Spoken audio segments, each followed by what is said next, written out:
जय हिंद। आप सभी का स्वागत है, मोस्ट वेलकम है हीरा क्लासेस के यूट्यूब चैनल पर। उम्मीद करते हैं आप लोग स्वस्थ होंगे, मस्त होंगे और अपने अपने पढ़ाई शानदार रूप से करते होंगे। जैसा कि अभी तक हीरा क्लासेस पर मैथ और सोशल साइंस में हिस्ट्री और ज्योग्राफी की शुरुआत हो चुका है।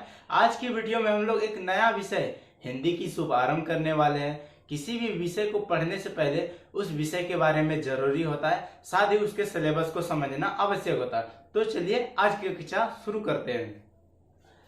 आज की वीडियो में हम लोग हिंदी को देखेंगे। बिहार मैट्रिक परीक्षा 2026 के लिए किस तरह से होगा, क्या एग्जाम पैटर्न है, न्यू सिलेबस के बारे में बताएंगे, एग्जाम पैटर्न क्या है, 95% स्कोर कैसे कर सकते हैं, बेस्ट बुक कौन सा है, ऑल चैप्टर के बारे में बताएंगे। चाहे गोधूली, हिंदी में जो हमारा दो बुक आता है, एक गोधूली और एक वर्णिका, दोनों के अंदर कितने कितने चैप्टर्स है, सारे चैप्टर्स के बारे में बताएंगे, सारे चैप्टर्स के बारे में बताएंगे, स्टडी प्लान क्या है, इन सभी चीजों के बारे में बताएंगे। ठीक है, अब देख लेते हैं बैच के बारे में। हम लोगों के द्वारा एक प्रारंभ बैच लाया गया है। प्रारंभ बैच लाया गया है जो बिहार बोर्ड स्पेशल 2026 के स्टूडेंट के लिए रहने वाला है। बोर्ड परीक्षा की तैयारी अब हीरा क्लासेस की जिम्मेवारी होने वाली है। अब देखते हैं बैच फीचर क्या है, बैच के फीचर्स क्या क्या है। अब इस बैच में आप लोगों को क्या क्या मिलने वाला है। सबसे पहले रिकॉर्डेड क्लास आप लोगों को फिलहाल मिलेगा। Complete SCERT all topic cover कराया जाएगा। Complete NCERT all topic cover कराया जाएगा। प्रीवियस ईयर क्वेश्चन बैंक सब कुछ इसमें कराया जाएगा। सबसे बड़ी बात है कि कोर्स फी जो है, कोर्स फी बिल्कुल जीरो रहने वाला है। इसमें आप लोगों को 1 रुपया भी नहीं लगेगा। कोर्स फी जो है बिल्कुल जीरो है, इसमें आप लोगों को 1 रुपया भी नहीं लगेगा। ये सारे जो क्लासेस है यूट्यूब पर मिलेगा। यूट्यूब पर हमारा जो चैनल है हीरा क्लासेस पर मिलेगा। ठीक है, अब देखते हैं आगे। हिंदी में जो दो बुक आते हैं, हिंदी में दो बुक आते हैं, एक गोधूली होता है और एक वर्णिका होता है। गोधूली में 2 खंड होते हैं, एक गद्य खंड होता है और एक काव्य खंड होता है। दोनों खंडों में बराबर बराबर चैप्टर होते हैं और बराबर बराबर क्वेश्चन भी पूछे जाते हैं। गद्य खंड में 12 चैप्टर होते हैं और काव्य खंड में भी 12 चैप्टर होते हैं। बात कर लेते हैं सरल हिंदी व्याकरण की। अगर तो इसके अलग टॉपिक है, इसका अलग पार्ट है, इसके सारे टॉपिक के बारे में बताएंगे। ठीक है, अब देखते हैं गोधूली के कौन कौन से खंड होते हैं। गोधूली के खंड के बारे में जानते हैं। गोधूली के 2 खंड है, उसमें कितने कितने चैप्टर्स होते हैं। गोधूली, गोधूली, गोधूली भाग 2, गोधूली, गोधूली भाग, गोधूली भाग 2। भाग 1 हम लोग 9th क्लास में पढ़ना होता है। आप लोग 9th क्लास से आए, आप लोगों को पता होगा। आज हम लोग क्या पढ़ेंगे, गोधूली भाग 2। 10th क्लास में क्या पढ़ना होता है, गोधूली भाग 2। गोधूली भाग 2 में 2 खंड होता है। गोधूली भाग 2 में 2 खंड होता है। एक होता है गद्य खंड, एक होता है गद्य खंड, एक होता है क्या, गद्य खंड, और एक होता है काव्य खंड। एक होता है गद्य खंड और एक होता है काव्य खंड। काव्य खंड। गोधूली भाग 2 में कितने खंड होते हैं, 2 खंड होते हैं। एक काव्य खंड होता है और एक गद्य खंड होता है। गद्य खंड में भी 12 चैप्टर होता है। गद्य खंड में कितने चैप्टर होते हैं, 12 चैप्टर होता है। और काव्य खंड में भी 12 चैप्टर होते हैं। दोनों खंडों में बराबर बराबर चैप्टर होते हैं और बराबर बराबर क्वेश्चन भी पूछे जाते हैं। दोनों में बराबर बराबर क्वेश्चन होते हैं। सिर्फ गोधूली में हमें टोटल 24 चैप्टर पढ़ने होते हैं। अब जो दूसरा जो हमारा बुक है उसका नाम है वर्णिका। अब वर्णिका के बारे में देखते हैं। दूसरा जो बुक है हमारा वर्णिका, वर्णिका, दूसरा जो बुक है हमारा वर्णिका। वर्णिका में 5 चैप्टर होते हैं। वर्णिका में सिर्फ 5 ही चैप्टर है। पहला जो चैप्टर है दही वाली मगम्मा, दूसरा है डहते विश्वास, तीसरा जो चैप्टर है हमारा माँ, और चौथा जो चैप्टर है नगर, और 5वां और लास्ट चैप्टर है धरती कब तक घूमेगी। ठीक है, अगर बुक की बात कर लिया जाएगा तो टोटल बुक, दोनों अगर बुक मिला दिया जाएगा तो इसमें टोटल कितने चैप्टर्स पढ़ने होते हैं, 12 गद्य खंड में, 12 काव्य खंड में 24 हो गया, और 5 वर्णिकाओं में टोटल 29 चैप्टर हमें सिर्फ बुक में पढ़ना होता है। कितने चैप्टर पढ़ने होते हैं, सिर्फ बुक में हमें 29 चैप्टर पढ़ने होते हैं। ठीक है, अब गोधूली भाग 2 की गद्य खंड के 12 चैप्टर्स के बारे में समझते हैं, कौन कौन से चैप्टर्स है। ठीक है, आप लोग अंत तक बने रहे।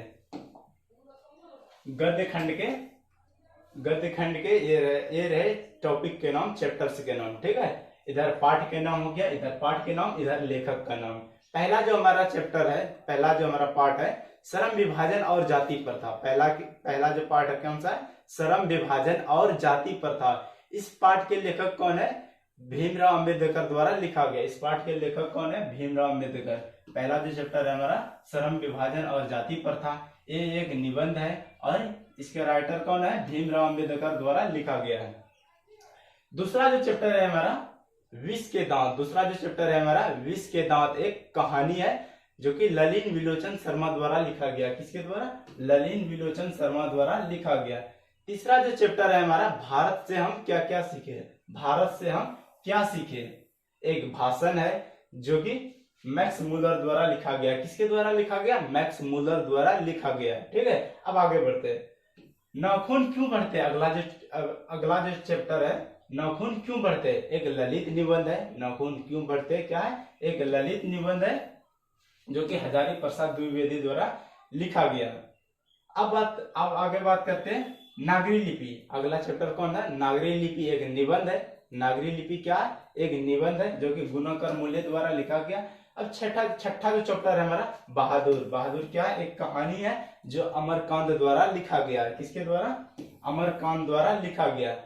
अब आगे बढ़ते हैं। अगला जो चैप्टर है हमारा परंपरा का मूल्यांकन। परंपरा का मूल्यांकन एक निबंध है, रामविलास शर्मा द्वारा लिखा गया। किसके द्वारा लिखा गया? रामविलास शर्मा द्वारा लिखा गया। अगला जो चैप्टर है हमारा जीत जीत मैं निरखत हूँ। जीत जीत मैं निरखत हूँ, एक साक्षात्कार है, पंडित बिरजू महाराज द्वारा लिखा गया। किसके द्वारा? पंडित बिरजू महाराज द्वारा लिखा गया है। आगे जो आविन्यो है, क्या है? आविन्यो है, एक ललित रचना है जो अशोक वाजपेयी द्वारा लिखा गया। किसके द्वारा लिखा गया? अशोक वाजपेयी द्वारा लिखा गया है। अब अगला जो चैप्टर है हमारा मछली है। मछली एक कहानी है, विनोद कुमार शुक्ल द्वारा लिखा गया। किसके द्वारा? विनोद कुमार शुक्ल द्वारा लिखा गया। अगला जो चैप्टर है हमारा नौबत खाने में इबादत। नौबत खाने में इबादत, ये व्यक्ति चित्र है जो यतीन्द्र मिश्र द्वारा लिखा गया। गद्य खंड के आखिरी जो चैप्टर है हमारा क्या है? शिक्षा और संस्कृति। क्या है? शिक्षा और संस्कृति, जो महात्मा गांधी द्वारा लिखा गया। इसके द्वारा? महात्मा गांधी द्वारा लिखा गया। गोधूली के जो भाग 1 में जो गद्य खंड के 12 चैप्टर के बारे में हम लोग समझ गए। अब भाग 2 के बारे में जानते हैं, काव्य खंड में कौन कौन से चैप्टर्स होते हैं। ठीक है, काव्य खंड को कहानी भी बोलते हैं, इन सभी को कहानी भी बोलते हैं। पहला जो चैप्टर है हमारा राम बिनु बिरथे जगी जन्मा।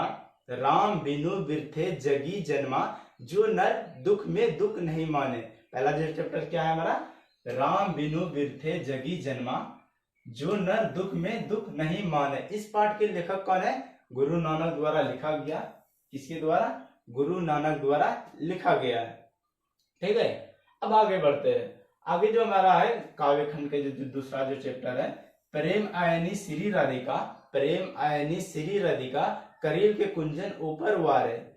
प्रेम आयनी श्री राधिका, करील के कुंजन ऊपर वारे। ठीक है, इस पाठ के लेखक कौन है? रस खान द्वारा लिखा गया है। तीसरा जो चैप्टर है हमारा अति सुधो सने को मार्ग है। अति सुधो सने को मार्ग है, मो अंशु वाहिनी लय बरस। क्या?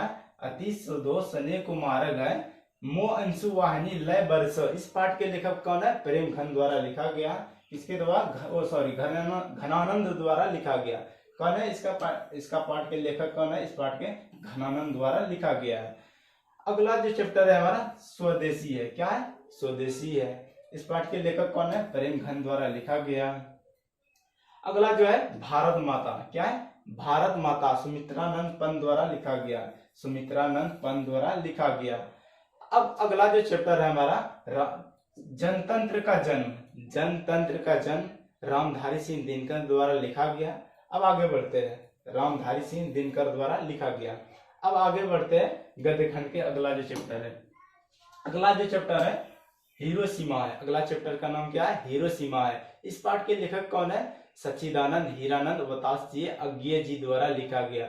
ऑब्जेक्टिव में ऐसे सवाल पूछे जाते हैं जैसे कि हिरोशिमा, इस पाठ के लेखक कौन है? सच्चिदानंद हीरानंद वतास जी अज्ञेय जी द्वारा लिखा गया। ऐसे ही सवाल पूछते हैं, इसलिए इन सभी लेखक का नाम भी याद करना आवश्यक हो जाता है। आप सभी को लेखक का नाम भी याद करना सिखा देंगे एकदम ट्रिक की मदद से, कहीं कोई दिक्कत नहीं होगा, एकदम ट्रिक की मदद से, ठीक है।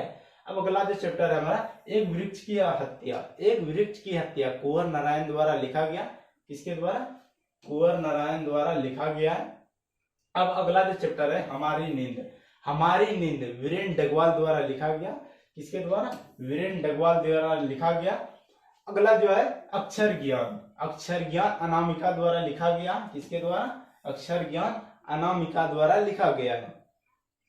आगे लौट कर आऊंगा फिर। लौट कर आऊंगा फिर इस पाठ के लेखक कौन है? जीवनानंद दास द्वारा लिखा गया। किसके द्वारा? जीवनानंद दास द्वारा लिखा गया। काव्य खंड के लास्ट जो चैप्टर है, मेरे बिना तुम पर हो। मेरे बिना तुम पर हो, इस पाठ के लेखक कौन है? Rainer Maria Rilke. Rainer Maria Rilke. गोधूली के जो दो खंड थे, एक काव्य खंड और एक गद्य खंड, इन 24 चैप्टर के बारे में हम लोग समझ गए। अब जो दूसरा जो बुक था, उसमें से बहुत ही छोटा 5 ही चैप्टर है, छोटा भी बोल सकते हैं, और उसमें उसके पार्ट के देखते हैं कौन कौन से वो पार्ट है। वर्णिका बहुत ही छोटा चैप्टर है, इसमें मात्र 5 ही चैप्टर पढ़ने होते हैं। पहला जो चैप्टर है हमारा, पहला जो चैप्टर है दही वाली मगम्मा। क्या है? दही वाली मगम्मा। दूसरा जो चैप्टर है, दूसरा में जो पढ़ना है हम लोगों को, डहते विश्वास। दूसरा जो चैप्टर क्या है? डहते विश्वास। तीसरा जो चैप्टर है हमारा माँ है, और चौथा नगर है। चौथा क्या है? चौथा नगर है। पांचवा जो है धरती कब तक घूमेगी। धरती कब तक घूमेगी। धरती कब तक घूमेगी। गोधूली हो गया, गोधूली हो गया और वर्णिका हो गया। दोनों बुक मिलाकर के टोटल हमें कितने चैप्टर पढ़ने थे? 29 चैप्टर पढ़ने थे। 29 चैप्टर के बारे में हम लोग जान गए। आप लोगों को समझ आ गया होगा, सारे चैप्टर्स के बारे में जान लिए। अब जानते हैं हम लोग व्याकरण के पार्ट में, व्याकरण के कौन कौन से टॉपिक होते हैं, ठीक है। अब देखते हैं व्याकरण के टॉपिक। व्याकरण के पार्ट थोड़ा बड़ा है, लंबा चौड़ा है, इसमें ज्यादातर मेहनत किसमें करना पड़ता है? व्याकरण पर ही, क्योंकि व्याकरण अपने आप में कितने 55% वेटेज रखता है। अपने आप में पूरे सिलेबस का 55% इसी से पूछा जाता है, ठीक है। व्याकरण पर इसलिए ज्यादा मेहनत करना पड़ता है। व्याकरण में हम लोग वर्ण विचार से शुरू करेंगे। कहां से? वर्ण विचार से। वर्ण विचार से हम लोग शुरू करेंगे। वर्ण विचार कहते हैं किसको है? भाषा की सबसे छोटी इकाई को वर्ण विचार कहते हैं, जिसका खंड या टुकड़ा नहीं किया जा सकता। जैसे क हो गया, ख हो गया, को ख गो गो अंग, ऐसे ही। दूसरा जो चैप्टर है हमारा, दूसरा जो टॉपिक है हमारा, कौन सा है? संधि पढ़ेंगे। संधि देखिए हम लोगों को संस्कृत में भी पढ़ना पड़ेगा, हिंदी में भी पढ़ना पड़ेगा। हम लोग संधि के बाद क्या पढ़ने वाले हैं? संधि के बाद हम लोग शब्द पढ़ेंगे। संधि के बाद क्या पढ़ेंगे? शब्द पढ़ेंगे। शब्द कहते हैं किसको है? वर्णों या ध्वनियों के सार्थक मेल से शब्द बनते हैं। जैसे ये वर्ण हो गया, इनके ध्वनियों से सार्थक मेल से शब्द बनते हैं। जैसे हो गया कमल। जैसे क्या हो गया? कमल। ये वर्णों के मेल से ही तो बनते हैं कमल। पहले जब को था, तब मो था, तब ल था, इसी ऐसे ही करके कमल हुआ। इसलिए वर्णों या ध्वनियों के सार्थक मेल से शब्द बनते हैं, ठीक है। उसके बाद संज्ञा पढ़ेंगे। दुनिया में जितने भी सारे चीजें जिसको देख सकते हैं, छू सकते हैं, महसूस कर सकते हैं, वही तो संज्ञा है। संज्ञा के 5 भेद होते हैं: जातिवाचक संज्ञा, भाववाचक संज्ञा, द्रव्यवाचक संज्ञा, समूहवाचक संज्ञा और लास्ट का है जो व्यक्तिवाचक संज्ञा, ठीक है। उसके बाद संज्ञा बहुत ही इंपॉर्टेंट आता है। इसमें हर एक साल 4 से 5 क्वेश्चन इससे पूछे जाते हैं। 4 से 5 क्वेश्चन इसी संज्ञा से पूछे जाते हैं, इसलिए संज्ञा बहुत ही इंपॉर्टेंट हो जाता है। उसके बाद स्वरनाम पढ़ेंगे। संज्ञा के बदले जिस शब्द का प्रयोग किया जाता है उसे स्वरनाम कहते हैं। क्या पढ़ेंगे? उसके बाद स्वरनाम पढ़ेंगे। तब विशेषण पढ़ेंगे हम लोग। अगला जो हम लोगों का टॉपिक है विशेषण पढ़ेंगे। फिर उसके बाद क्या पढ़ेंगे? क्रिया पढ़ेंगे।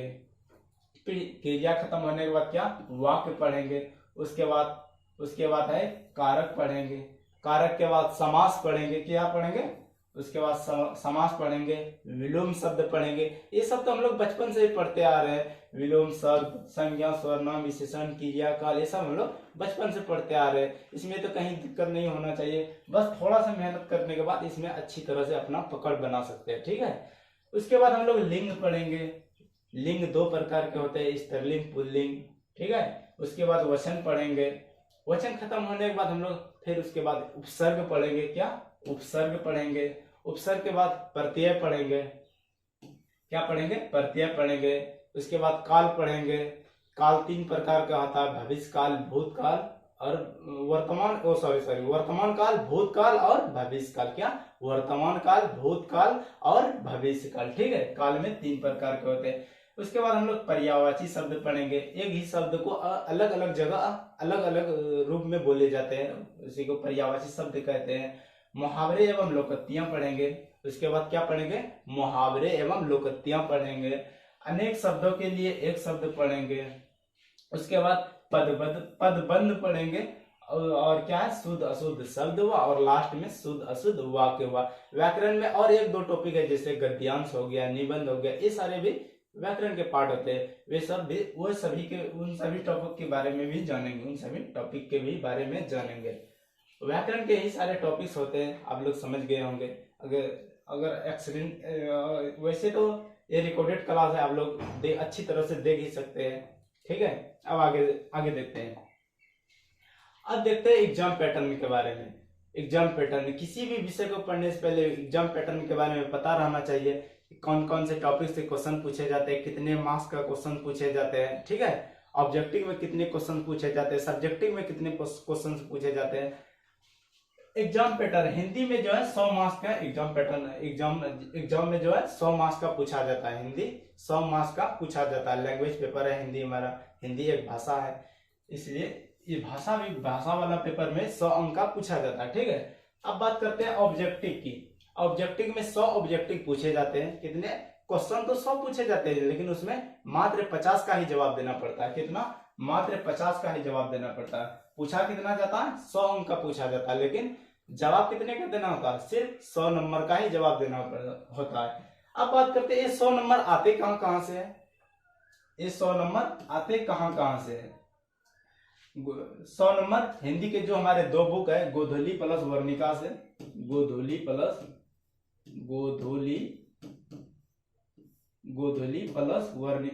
वर्णिका से, गोधूली जो है इसमें थोड़ा बड़ा पार्ट है, इसमें लगभग 80% गोधूली से ही पूछा जाता है, 20% ही वर्णिका से पूछा जाता है। कितने, 20% ही वर्णिका से पूछा जाता है।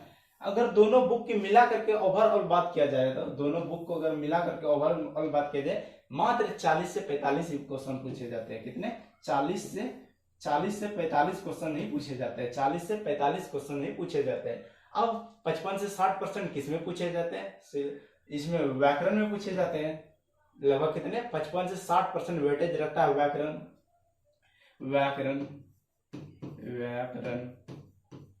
व्याकरण कितने, लगभग 55 से 60% व्याकरण से पूछे जाते हैं। जो क्वेश्चन है व्याकरण से पूछे जाते हैं, इसीलिए तो कहते हैं व्याकरण थोड़ा लंबा है, बड़ा है, ये थोड़ा कठिन भी होता है, इसको पढ़ना बहुत ही जरूरी होता है, ठीक है। अब सब्जेक्टिव की बात करते हैं, सब्जेक्टिव की बात करते हैं, सब्जेक्टिव मार्क्स।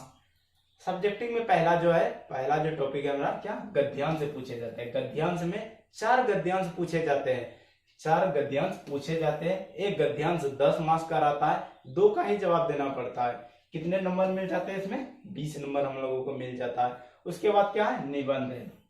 निबंध 5 निबंध पूछे जाते हैं। निबंध कितने पूछे जाते हैं, 5 पूछे जाते हैं। जवाब उसमें मात्र 1 का देना पड़ता है, 1 में से कितने, 10 नंबर आ जाता है। निबंध हम लोग बचपन से ही पढ़ते आ रहे हैं, इसमें वो वाला जो निबंध नहीं पूछा जाता, जैसे गए पहले बचपन में हम लोग पढ़ते थे। इसमें प्रदूषण के बारे में लिखना पड़ता है, कोरोना महामारी के बारे में, ऐसे निबंध लिखने होते हैं। उसके बाद बात करते हैं पत्र लेखन। या तो पत्र लेखन लिखिए, या अथवा में रहता है संवाद, या तो संवाद लिखिए। दो पूछे जाते हैं, जिसमें 1 का ही जवाब देना पड़ता है, वो 5 मार्क्स का होता है।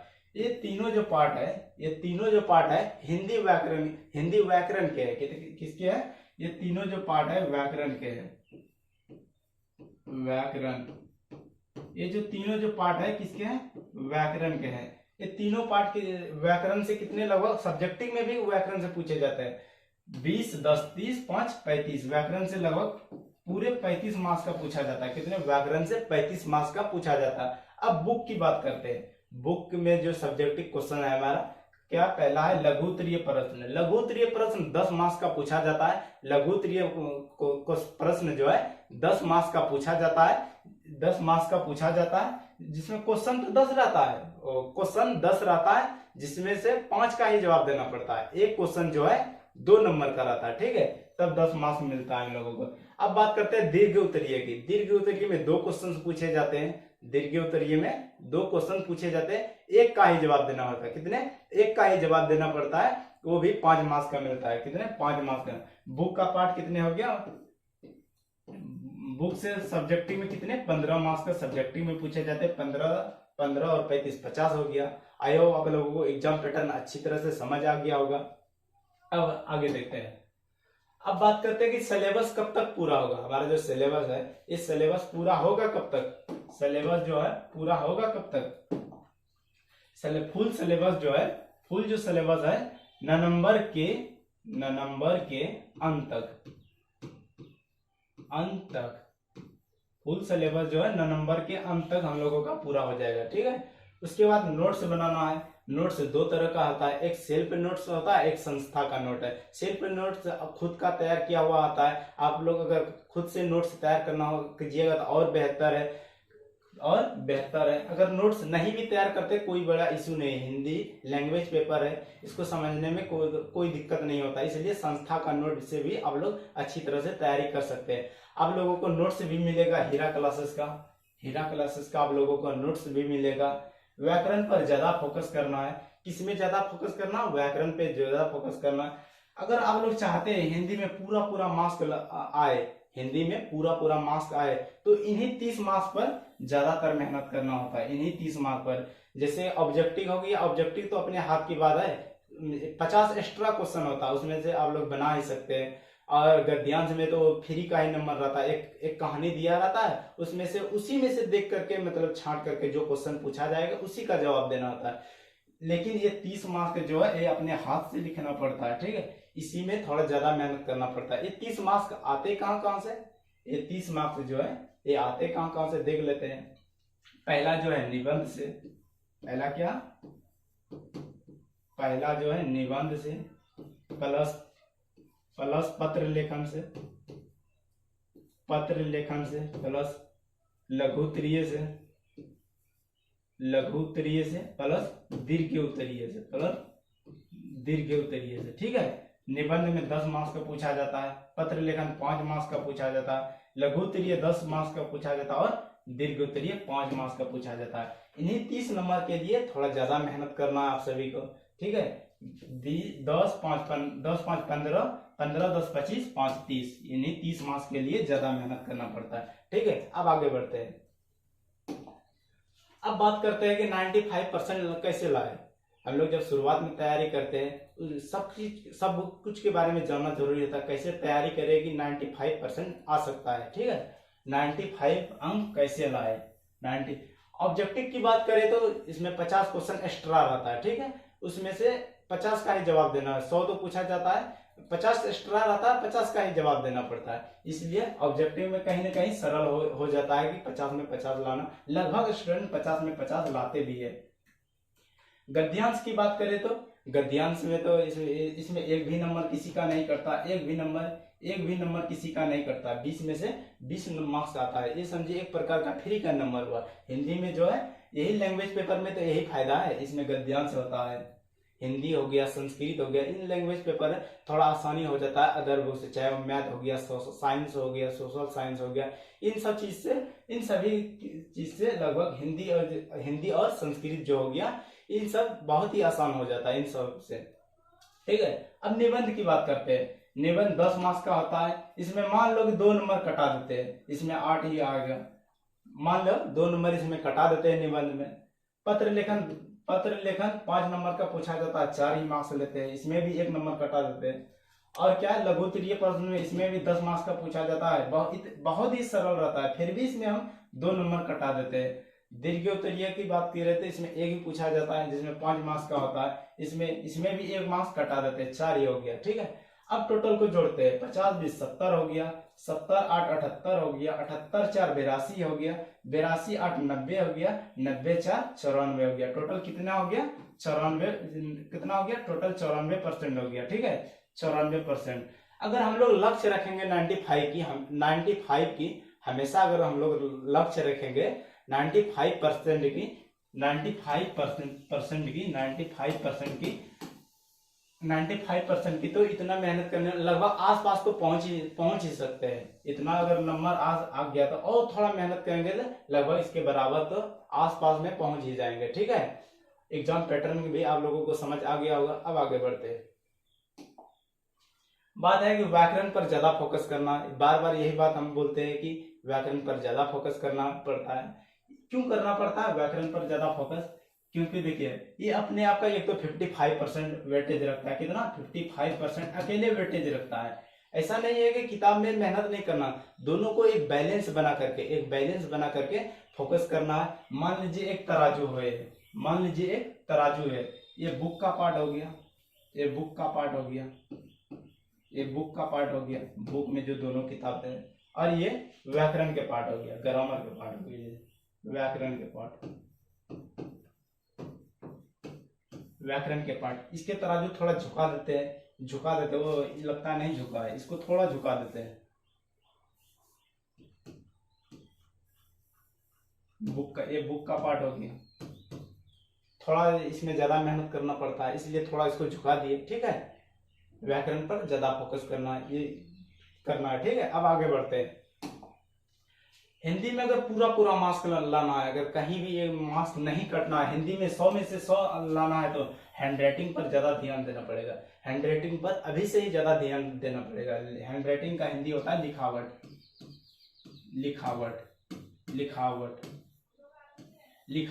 लिखावट पर आप लोगों को ज्यादा ध्यान देना पड़ेगा। लिखावट अच्छी करने के लिए खुद का नोट्स बनाइए। अगर लिखावट अगर अच्छा रहेगा तो एक भी मार्क्स हिंदी में नहीं करता। लैंग्वेज पेपर में लिखावट का बहुत ही बड़ा रोल रहने वाला है। ठीक है, आई होप आप लोगों को पूरे समझ आ गया होगा। सिलेबस के बारे में, हिंदी के संपूर्ण सिलेबस के बारे में बताए। एक बार फिर देख लेते हैं हम लोग क्या क्या पढ़े हैं।